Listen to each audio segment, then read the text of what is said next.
Bonjour. Pour 2026, le budget scolaire en Algérie, il arrive avec de toutes nouvelles règles du jeu. On va décortiquer ça ensemble point par point. Comment les établissements doivent-ils s'y prendre maintenant pour planifier leurs finances? C'est vraiment une feuille de route essentielle pour être prêt. Alors, la question de départ, c'est simple. Comment une école fait-elle pour préparer son budget annuel?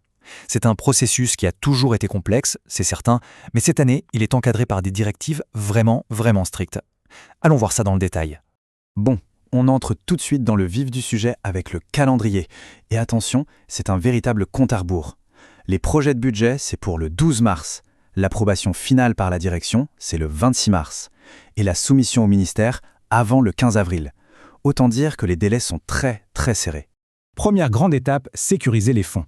La question est double. D'où vient l'argent et surtout, comment on s'assure qu'il rentre bien dans les caisses? C'est un point absolument central des nouvelles directives.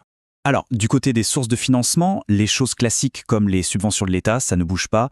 La grosse nouveauté, le vrai changement, c'est l'accent qui est mis sur les recettes propres.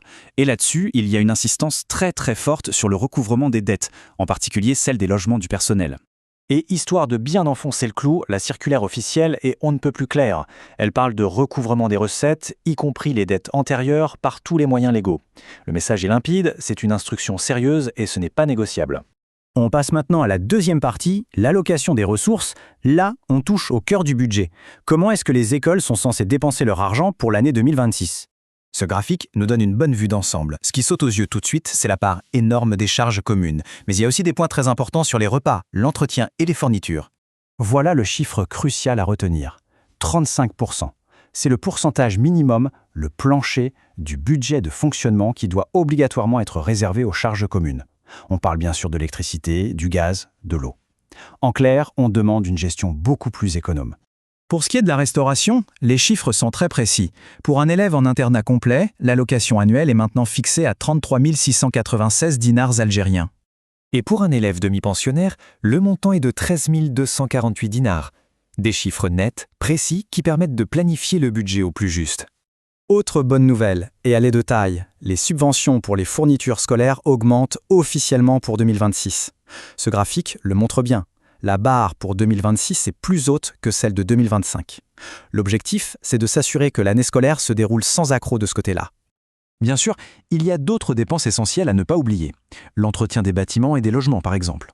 À noter que les réparations urgentes sont possibles, mais il faut absolument fournir un rapport détaillé pour les justifier. Et puis, c'est devenu obligatoire. Il faut prévoir un budget pour que les élèves participent aux compétitions sportives nationales. Troisième et dernière partie de notre parcours, le chemin vers l'approbation. Une fois le projet de budget prêt, comment passe-t-il de simple brouillon à document officiel validé? Le processus est, on va le voir, très balisé. Le processus se fait étape par étape. On commence par préparer le projet, puis on le présente au conseil de l'école. Ensuite, la direction, avec 2 copies avant le 12 mars. Eux, ils examinent et ils doivent donner leur feu vert avant le 26 mars. Et enfin, la copie validée est envoyée au ministère avant le 15 avril. C'est un vrai parcours du combattant administratif. Et attention, pour que le dossier soit accepté, il ne faut rien oublier. La liste des pièces à joindre est longue. Les procès-verbaux, un rapport du directeur, les effectifs précis des élèves, le statut des boursiers et surtout un état des lieux très détaillé des logements de fonction et un rapport sur l'utilisation du budget précédent. En conclusion, il faut essayer de voir plus loin que les chiffres, plus loin que les procédures. Pourquoi toute cette rigueur, au fond? Quel est l'objectif derrière tout ça?